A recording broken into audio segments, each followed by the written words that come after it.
Antarctica की अनजान और खौफनाक दुनिया से भरी हुई है। कुछ को तो सॉल्व कर लिया गया है, लेकिन कई अभी तक साइंस के भी पल्ले नहीं पड़ रही। बर्फ की मोटी तह के नीचे कौन सी दुनिया बसती है और यहाँ से मिलने वाला 10 लाख साल पुराना आइस क्यूब हमें टाइम ट्रेवल करवा कर हमारे अर्थ के पास्ट में कैसे लेकर जाता है। जेम टीवी की वीडियोस में एक बार फिर से खुशामदीद। नाज़रीन, अंटार्कटिका जिसको दुनिया का बॉटम या फिर साउथ पोल भी कहा जाता है, यहाँ की आइस शीट्स की गहराई 4.7 किलोमीटर तक रिकॉर्ड की गई है। ये इतनी गहराई है जिसमें बुर्ज खलीफा जितनी 5 बिल्डिंग्स को एक दूसरे के ऊपर खड़ा किया जा सकता है। इस बर्फ के अंदर लाखों साल पुराने राज आज भी दफन है। सबसे पहले हम जानेंगे यहाँ की बर्फ के नीचे छुपी जिंदगी के बारे में। नंबर 7, 2022 में रिसर्चर्स ने सैटेलाइट इमेज की मदद से अंटार्कटिका में मौजूद लार्सन बी आइस शेल्फ पर एक गैर मामूली निशान देखा। इनको इस पर शक तो तब हुआ जब क्रैक जैसा दिखने वाला निशान 2021 के बाद की फोटोज में ही देखा जा सकता था। उससे पहले ऐसा कोई निशान वहां मौजूद नहीं था। उन्होंने इस क्रैक को इन्वेस्टिगेट करने के लिए एक हॉट वाटर बिल के आगे कैमरा लगाकर यहाँ सुराख करना शुरू किया। करीब 500 मीटर की गहराई पर जाकर ड्रिल को रोकना पड़ गया, क्योंकि ड्रिल पर लगे कैमरा ने अंटार्कटिका के नीचे छुपी एक अजीब दुनिया का मंजर रिकॉर्ड कर लिया था। आइस शेल्फ के बीच एक सीक्रेट रिवर गुजर रही थी, जिसमें एक केव के अंदर हजारों लाखों एम्फीपॉड्स मौजूद थे।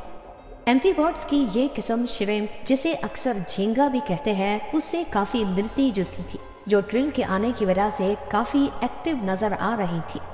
बस सवाल ये है कि अंटार्कटिका में एक रिमोट आइस शेल्फ के 500 मीटर अंदर एम्फीपॉड्स कहाँ से आए और ये जिंदा रहने के लिए क्या खाते होंगे। एक्सपर्ट्स का मानना है कि समंदर में तो झींगे मरे हुए डीकम्पोज प्लांट्स खाते हैं। इसका मतलब ये हुआ कि अंटार्कटिका की इस सीक्रेट रिवर में जरूर कभी ना कभी प्लांट्स भी होते होंगे, जिनको खाकर ये अपनी दुनिया बसाए बैठे हैं।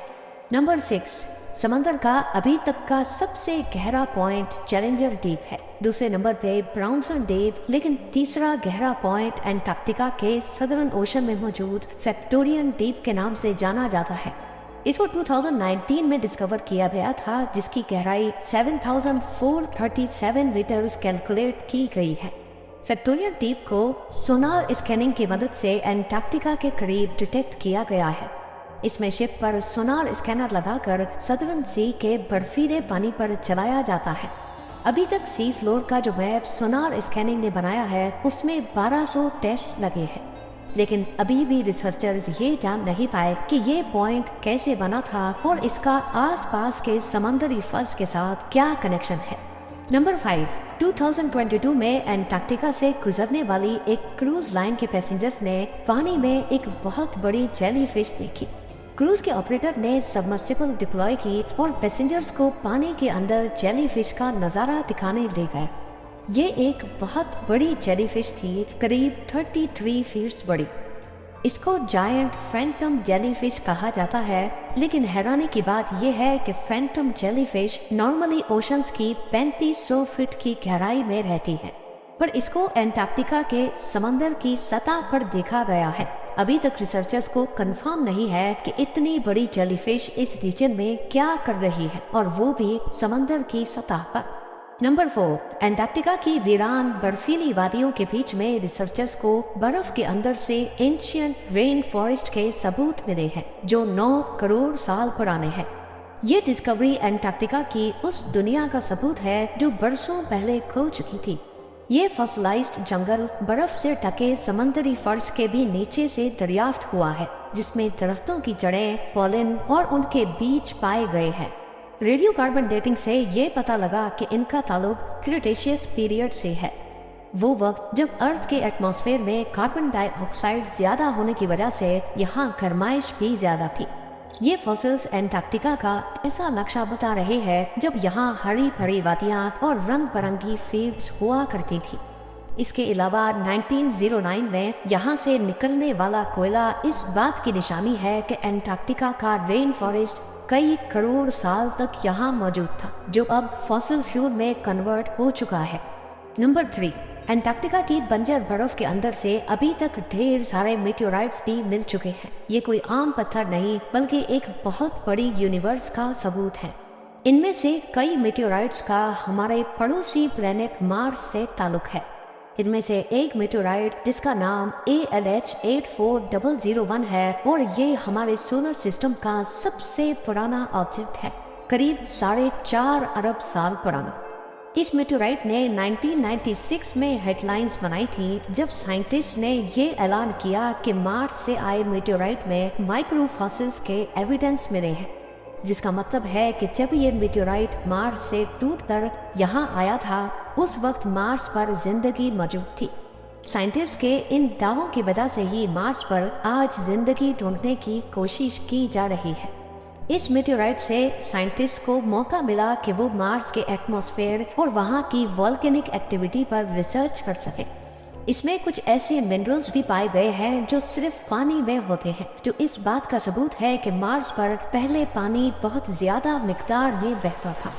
नंबर 2, हमें से अक्सर लोगों के जहन में एक सवाल आता है कि साइंटिस्ट को अर्थ के पास्ट एटमॉस्फेयर के बारे में इतना एक्यूरेटली कैसे पता चलता है।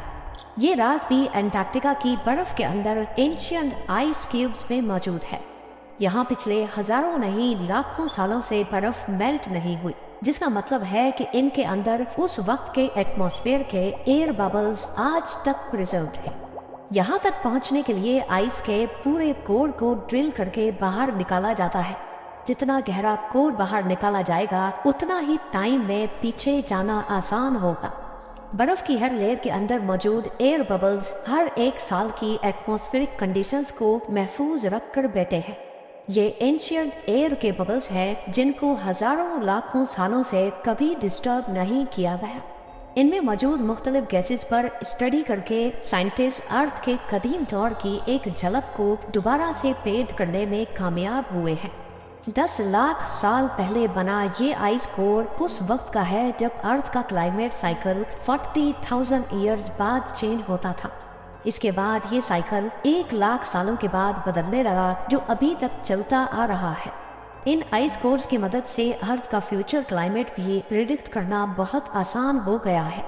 जैसे हर 1000 सालों के बाद कौन से तूफान और सैलाब दुनिया में आते रहे हैं और इनको अब अगली बार कब आना है, ये सारी प्रिडिक्शन इन आइस कोर्स की मदद से ही की जाती है। और अब नंबर 1, 1950 में अंटार्कटिका की आइस शीट्स के नीचे एक बहुत बड़ी माउंटेन रेंज डिस्कवर की जा चुकी है, जिसको गैम्बर्टसेफ माउंटेन रेंज कहा जाता है। 1200 किलोमीटर तक फैली हुई इस माउंटेन रेंज के पहाड़ 3000 मीटर तक ऊंचे हैं। पर हैरानी की बात यह है कि ये पहाड़ दुनिया में मौजूद दूसरे पहाड़ों से काफी अलग है। नॉर्मली जिस एरिया में ये पहाड़ मौजूद हैं इनको बहुत पुराना होना चाहिए, लेकिन इनकी बनावट बता रही है कि ये इतने पुराने नहीं हैं। बर्फ के कई किलोमीटर नीचे इनकी मौजूदगी भी साइंसदानों को परेशान किए हुए है, क्योंकि पहाड़ ज्यादातर टेक्टोनिक प्लेट्स की मूवमेंट से बनते हैं, लेकिन अंटार्कटिका में ऐसी कोई मूवमेंट नहीं होती, जिसका मतलब ये हुआ कि ये पहाड़ जमीन के अंदर मौजूद मैग्मा के उबलने की वजह से उभरे हैं। लेकिन अभी तक इस बात का साइंसदानों के पास कोई सबूत नहीं। उम्मीद है जेम टीवी की ये वीडियो भी आप लोग भरपूर लाइक और शेयर करेंगे। आप लोगों के प्यार भरे कमेंट्स का बेहद शुक्रिया। मिलते हैं अगली शानदार वीडियो में।